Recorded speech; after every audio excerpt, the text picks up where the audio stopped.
The moment you feel pressured to speak is the moment you've already lost leverage. Most people believe influence comes from being heard, from dominating conversations, from visibility, from noise. That's not power, that's performance. The top 1% don't compete for attention. They let others reveal themselves while they watch, calculate, and wait. Because real control isn't taken with words. It's claimed in silence after everyone else has shown their hand. And if you've ever been called too quiet, you weren't being overlooked. You were being underestimated. That's your advantage. Most people do not lose power by staying silent. They lose it the moment they open their mouth, without calculating the cost. Think of your voice not as expression, but as exposure. Every word you speak is a data point handed freely to your competitors, your colleagues, even your allies. And in high-stakes environments, information is not currency. It's an emission. Picture this. You are in a boardroom. Someone asks, "What do you think?" Your instinct says, "Answer clearly. Show confidence. Prove you belong." So you explain your position, fully, earnestly. But while you are speaking, three things happen. 1. Your certainty becomes predictable. 2. Your boundaries become visible. 3. Your leverage evaporates. Because influence is not about being understood. It is about being unpredictable enough that others must adjust to you, not the other way around. This is not philosophy.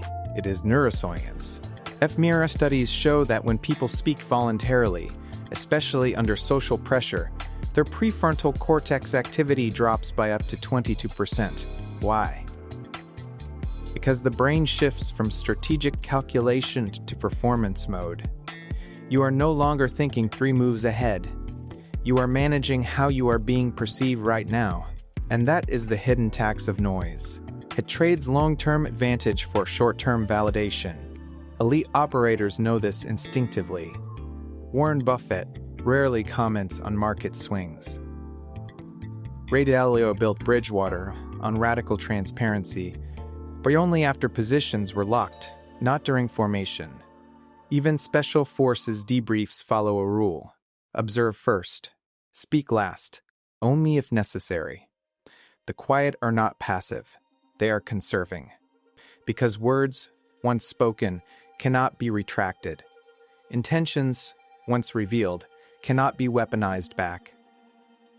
And attention, once given away, must be earned back through silence. But if you are not talking, what are you actually doing? You are not idle. You are mapping.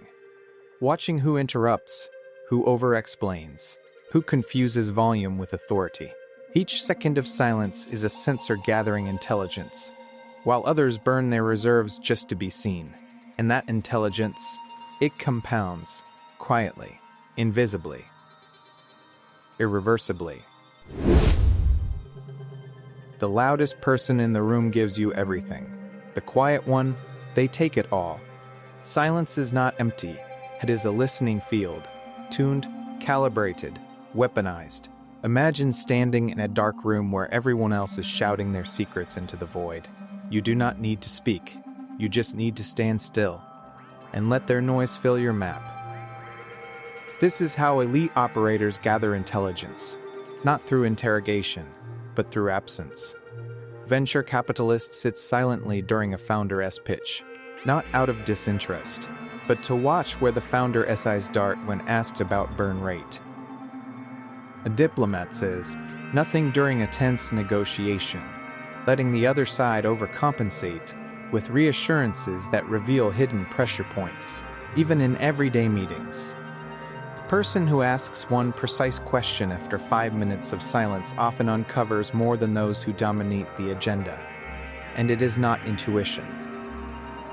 It is cognitive architecture. Research from Stanford's Social Neuroscience Lab shows that individuals who remain nonverbal during group interactions absorb 37% more behavioral nuance, micro-expressions, posture shifts, vocal stress than active participants. Why? Because the brain reallocates resources. Less energy spent on self-monitoring, more on pattern detection. You are not passive. you are scanning.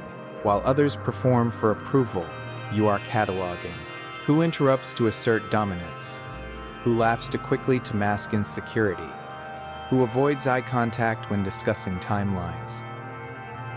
These are not quirks, they are signals. And in the hands of a silent observer, they become predictive models. Because information asymmetry is not about having more data, it is about having cleaner data, untainted by your own noise. Once you have that data, you do not act immediately. You wait for something far more powerful.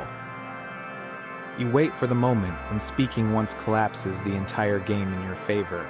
That is not patience, that is precision, and it is why the quiet not just see the board. See, rewrite it without ever moving a piece. Most people act to feel in control. Elites act only when control is already theirs. There is a moment, often no longer than 7 seconds, when the entire room is leaning in one direction, and you are the only one who sees the pivot point. That is not intuition. That is the precision window. Think of it like this. A sniper does not fire because they are bored. They fire because wind, distance, breath, and target alignment converge into a single, irreversible opportunity. One shot, one outcome, no second chances, no need for them. In business, it looks like this. Satya Nadella did not overhaul Microsoft with 100 memos. He waded through months of internal chaos, observed where resistance was performative versus structural, then announced one strategic shift. Mobile first, cloud first. The noise stopped. The direction locked. In negotiations, it is even sharper. Elite deal makers often say nothing during 80% of a meeting. Then, at the exact moment the other side reveals fatigue, through a sigh, a shifted posture, a softened phrase, they're up a single sentence. What if we just closed today? Not a pitch, not a plea. A quiet detonation. This is not luck. It is temporal leverage. A 2021 study in Nature, Human Behavior tracked decision timing across 400 high-stakes corporate interventions. Result? Actions taken within the first or last 5% of a decision window had 2 times higher success rates than those in the middle, simply because they exploited asymmetry, either setting the frame or closing it before others recalibrated. You do not win by speaking often. You win by speaking at the inflection. While others exhaust themselves reacting, you conserve until the cost of inaction exceeds the risk of intervention. Then you move. Once, cleanly, irrevocably, but precision alone is not enough. It must be backed by a deeper form of power, unseen, even to allies, because timing without authority is just luck. And the top 1% do not rely on luck. They build something far quieter and far more permanent. Titles are for org charts. Real authority moves in the margins, unannounced, uncredited, undeniable. Picture a shadow passing over a chessboard. No one sees the hand, but every piece shifts. That is how true power operates. Not by claiming control, but by making others adjust to your presence, without you ever stating it. Consider this. When Ray Dalio stepped back from Bridgewater's day-to-day, he did not vanish. He became a silent node in the system. His principles embedded so deeply that decisions were made as if he were in the room, even when he was not. No title, no memo, just architecture. Or look at sovereign wealth fund advisors, ones who never appear on panels, never publish op-eds, yet shape national investment strategies. With a single off-record conversation, their influence is not broadcast, it is absorbed. This is not mystique. It is design. A 2024 Harvard study analyzed influence patterns across 127 elite organizations. Finding: the individuals with the highest decision impact were not the most visible, but those whose input was consistently sought before final calls were made. Their authority was not declared. it was assumed. Because invisible authority does not perform, it permeates. You do not need a corner office when your judgment is the quiet benchmark others measure against. You do not need a podium when your silence becomes the signal that something matters. And the moment people start asking, what would they do? You have already won, without saying a word. But this kind of authority is not granted, and it certainly is not built through charisma. It is built through a single, non-negotiable habit, one so simple, most overlook it. And so disciplined, few can sustain it. The real test of power is not what you say. It is what you refuse to say, when every instinct screams otherwise. Imagine your mind as a fortress. Every time you explain yourself, justify a decision, or correct a misperception, you hand someone a key, not because they asked, but because you could not bear the discomfort of being misunderstood. That discomfort? It is not weakness, it is noise. And elite operators treat it like static to be filtered, not truth to be obeyed. Here is how it works in practice. A CEO is accused in a meeting of not caring about team morale. The reactive response: defend, clarify, reassure. The disciplined one: silence, a slight nod. Then, later, action that disproves the claim without ever addressing it. No energy wasted, no position revealed, just quiet correction through outcome. This is not stoicism, it is neuroplasticity in action. A longitudinal study from University College London tracked executives over 18 months using fMRI scans during high-friction social scenarios. Result? Those who consistently withheld reactive speech showed a 29% increase in gray matter density in the dorsolateral prefrontal cortex, brain's command center for impulse control and strategic restraint. Their silence was not passive, it was training. Each time you choose not to justify, you reinforce cognitive sovereignty.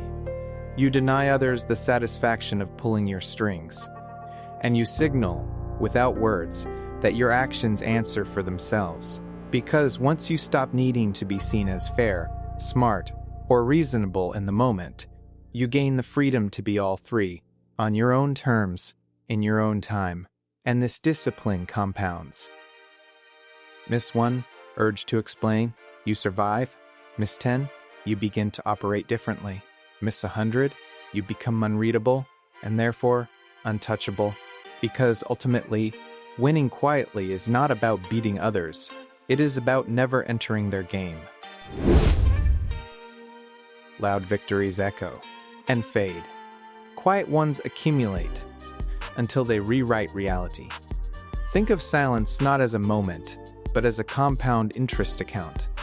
Every withheld reaction, every unspoken correction, every strategic pause, deposit it, unseen. Earning returns in influence, optionality, and control, while the noise burns cash on attention it cannot convert. Consider Warren Buffett. He has not given a major interview in years. No hot takes, no viral threads. Yet when he buys a stake, markets shift. Why? Because his silence became a signal of conviction. Is restraint a brand of certainty? The market does not listen to what he says. It watches what he does, precisely because he never explains it in advance. Or look at the quiet founders who build in stealth for years. No press, no hype, then launch with revenue, retention, and leverage already locked. By the time competitors notice, the game is over, not because they moved faster, but because they moved without announcing their direction. This is not luck, it is exponential strategy.